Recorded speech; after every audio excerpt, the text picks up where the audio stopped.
Welcome back to another episode of the Be Better podcast. My name is Harrison Orr. I am your host, and it is my mission to help people live to their highest potential, both through my mushroom extract business, Primal Energy, as well as through my coaching endeavors at the Uncommon Man Project. I'm a husband, a father, a health enthusiast, a holistic health nut, and just overall enthusiast for learning in life, right? And so in this podcast, it is my endeavor to be able to share everything that I've learned, that I've experienced, both personally and through the clients that I've coached, so that you can get the lesson without the scar and just be better faster.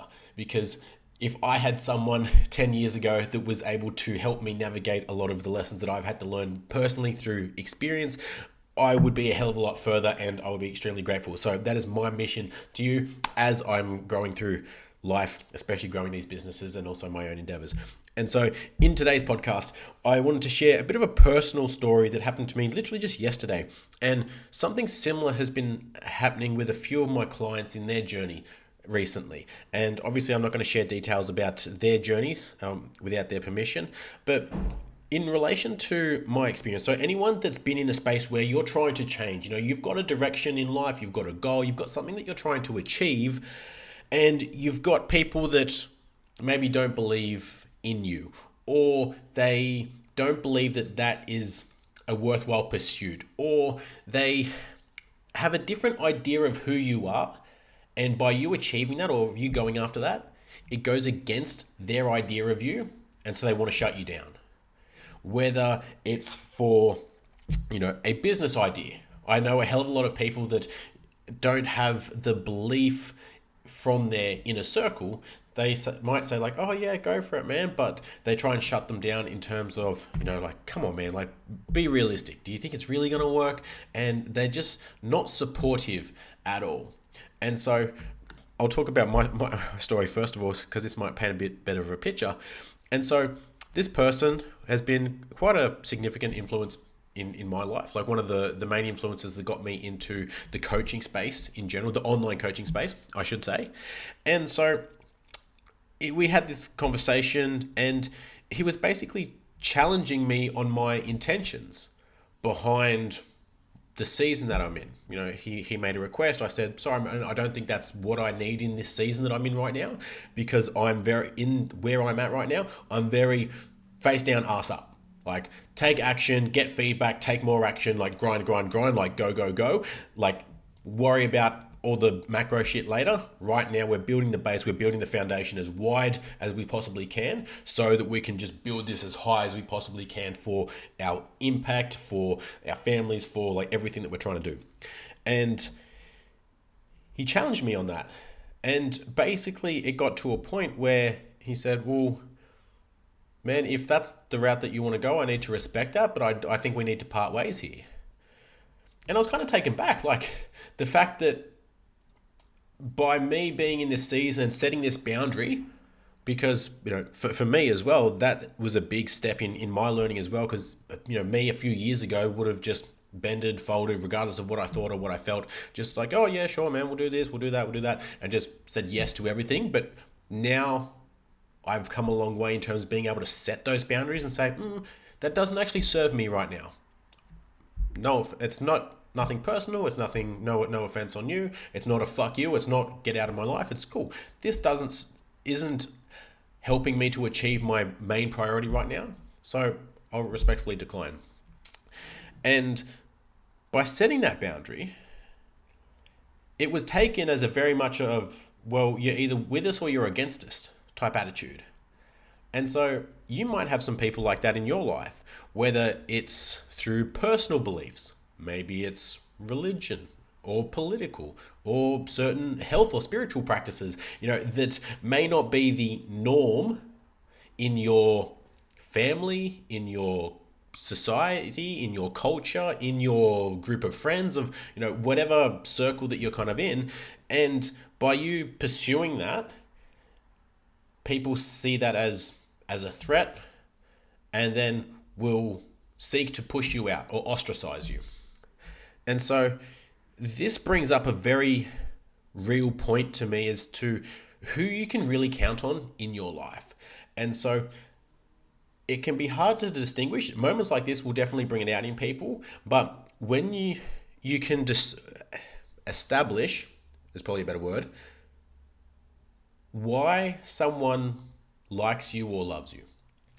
Because if someone has a viewpoint of who you are, you are this type of person and you need to fit this mold of who I think you are.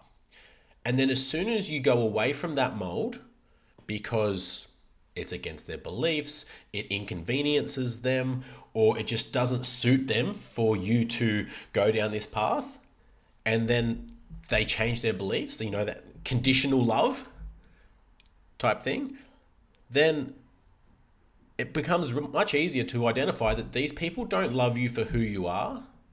They love you for what you do for them. Or they love you for the mold, like when you fit the mold of who they think you should be or who they think you are. And so when you're struggling with your identity or where you want to go in life or some of these bigger questions, taking criticism and trying to appease the people that have that viewpoint of you, that will only love you and accept you if you fit this mold of who they think you should be, probably not the best people to rely on for that acceptance, for that love, or for that criticism. Because whilst they might say they want the best for you, only when it suits them, only when it makes them comfortable, right? So when you're pursuing these goals or this change, eventually someone's idea of you has to die. Whether it's their idea of you and you trying to live to that idea of like, well, they think that I'm this type of person, so I'll do my best when I'm in their company to meet that mold, and I will be that person. And you can keep trying and trying and trying, but if that goes against your values, against who you want to be, against what you want to do in life, eventually you will get worn down. There will be this emptiness inside of you that is screaming for attention, but you keep pushing it down. Or you can take the risk and go the other side and be who you authentically want to be and let their version of you die so that you can be who you want to be and do the things that you want to do and align yourself with your values and your beliefs and do what you want to do with your life instead of theirs. Because I'll give you a hint. Every single person you have ever met and will ever meet in your life will have a different perception of you. Every person that I've ever met will, in their mind, when they think Harrison Orr, will think of a different version of me, will have a different memory in mind. Some people might think I'm this super fitness addicted freak. Other people might think I'm an absolute asshole. Some people might just think I'm this online coach, this guy that makes mushrooms and stuff. Other people might think I'm a total knob. Others might think I'm just this bland, boring, shy guy. And to some extent, they're all kind of right, but not entirely. That's just maybe the version of me that they got on that day, or the version that they saw through whatever experience that they were living. Maybe they were having a shit time and I was just the person that tipped them over the edge, or they just unleashed at me, so I copped it for whatever reason. And so every person is going to have a different idea of who you are. Your mum, your dad, your neighbors, your friends, your partner, your kids, your people at work, like everyone you ever meet. And so if you spend your life trying to be the version of you that they think you are, it's going to be exhausting. It is going to be very incongruent and it's going to be hard. And eventually, you're still not going to win. Because that's a typical nice guy trait. Trying to be who other people want you to be.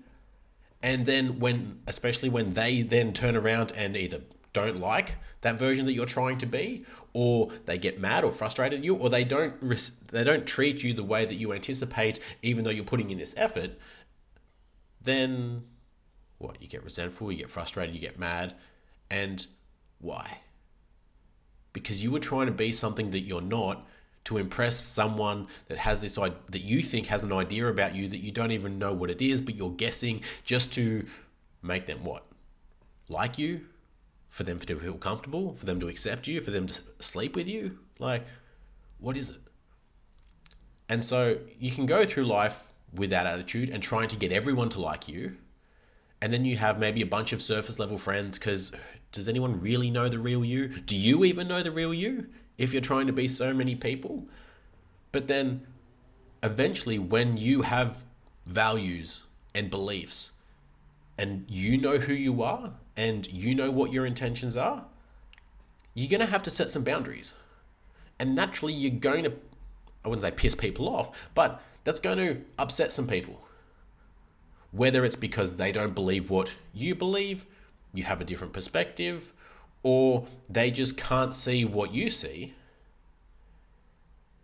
At the end of your life, you can either get there and be regretful that I wish I had done what I wanted to do with my life. I wish I'd started that business. I wish I'd shot my shot with that person. I wish I'd been more authentic with my life, because trying to please other people didn't get me very far. And so, for the people that truly love you, and this, if you've been people pleasing your entire life, and trust me, I spent 90% of my life at this point being a people pleaser. When you spend that much of your time, it's hard to know even who you are. But when you start to act authentically, life becomes a lot easier. You don't have to pretend to like people, to want to do things. You actually start to find confidence in yourself and realize that I actually can just say, no, I don't want to do that, because I don't want to. You don't need to make up an excuse. You don't need a reason. You don't need to justify it. It's like, dude, I just don't want to do that. Right? So then the people that are in your life, the people that do stay around, are the people that love you for who you are and want to be around you for who you are, not for who they think you should be or for what you do for them. Because there's going to be a lot of people in life, maybe now, maybe you're already thinking of a few, they only really like me and want to hang out when we go out drinking or we go partying. Or they only really want to hang out when we go camping and we can bring the boat. Or he only wants to see me when, I've got this, like, to come and use the outdoor entertainment area because we got the flat screen and the spa outside. Or they only like you because of your money or because of some connection with you, or they use you for something. But without those material things or without those actions, they actually don't really like you. And so that can be a hard pill for a lot of people to swallow, especially when you realize some of those people are family, are close people to your life. They want you to fit this mold of, if you break this mold, you can't be one of us. If you're not the same religion as us, you can't be one of us. If you don't believe this, you can't be one of us. If you don't support this political party, if you don't believe this about the government, about the vaccine, about health, about whatever other strong belief or value that you might hold, you can't be one of us. And then watch how quickly those conversations die, those interactions die, those relationships even die. But again, in the long run, how much energy are you willing to expend entertaining these people and these relationships that maybe aren't serving you and are even holding you back? Imagine if every interaction you had with another human being, you could be your authentic self. You could talk about what you wanted to talk about, your values, your interests. If you're into health, if you're into business, if you're into biohacking, if you're into all the cool stuff that I'm into, and you probably are, that's why you're listening to this. If you're into, like psychology and mindset and NLP and all these things, and you got to have conversations with people about those things every time, how much more would you love life? How much more would you grow because you're having engaging conversations? I don't know about you, but I know there's some people in my life that I have conversations with and I dread them because it's always surface level. It's like, hey, how was your week? What are you doing on the weekend? Yeah, oh, okay, what about this? How are the kids? And it's just boring. It's nothing of substance. But then you have those other people where you have this conversation and then you click, and then within 5 minutes you're like balls deep in this, like in this topic, and you're speaking. You can tell by the way that you speak. I don't know about you, but when I get excited, I talk with more passion, with more energy. I use my hands a lot more. You can tell in my voice, it comes from my chest. It comes from from deeper down rather than just talking like this, and it comes from my throat, and it's very logical and very boring to listen to. And so when you find people that you can have that type of conversation with, it's electric, it's energizing, it's fulfilling even. And so I used to be someone that resonated with the label introvert. I was shy, I was awkward, I was introverted, I wouldn't speak to people, I wasn't much of a conversationalist, communication wasn't a strong suit. And I worked on that a lot. But I've also realized that part of that, not all of it, part of that is who you're with. Because there are some people that, yes, I very much still fit into that mold because I don't have much in common with them. It's a hard conversation. It's not something that I'm interested in talking about. There's other people that I talk to that I won't shut the fuck up because we get along on such this wavelength that we go into those topics that we can talk about for hours. And then it's like when you get into that flow state, you look down like, holy shit, we've been in this same spot for 3 hours. It feels like 5 minutes. Those are the kind of relationships that I want to have. Those are the kind of conversations that I want to be having. And so to wrap this up, if you feel like there's people in your life that, and not to say not all these people are bad people, right? These aren't malicious intentions by a lot of these people by putting you in this box or having this mold for you. But eventually, one of you is going to have to cave. Either you're going to have to set some boundaries and say, maybe that's not who I am anymore. This is what I want to do. And either you can respect that and we can continue this friendship or this relationship and keep going on. Or if that offends you so much and it upsets you so much that this is the direction I want to take in life and that you can't stand that version of me, you can't seem to me to do that, then I'm sorry, but I'm not going to live trying to be the version of you that you think I should be. Because it's my life and I'm just a speck in your life, but I'm everything in mine. And so, not an easy conversation, but when you value yourself and your beliefs and your values and everything that you are more than what anyone else can think, those conversations become a hell of a lot easier. Because it's not, well, if you're not with me, you're against me, fuck you. It's, this is what I want to do. If you're okay with that and you want to see me win and you still want to be a part of this, awesome. If you don't, awesome. But I'm not slowing down for you. And so, as always, an element of these Be Better podcasts is action as well. I don't just want to spew stories at you or tactics or tools, whatever it might be, and you think, oh, that was an interesting story, and then go about your life and change nothing. If you're in that spot right now where maybe you're thinking you don't have the support, or maybe you feel like you're holding back because of the judgment of others or the potential rejection or the repercussions in some of your relationships by you making certain moves, of course, this comes back to obviously your intention. We're not talking about hurting people or doing anything malicious, but if your intentions are good, are for growth, are for bettering yourself and the lives of those around you, and you feel like that judgment is holding you back, first, work on accepting yourself. Why are you allowing other people's judgment to stop you from being who you want to be? When you can accept yourself and be okay with those things, I promise you those conversations will become easier.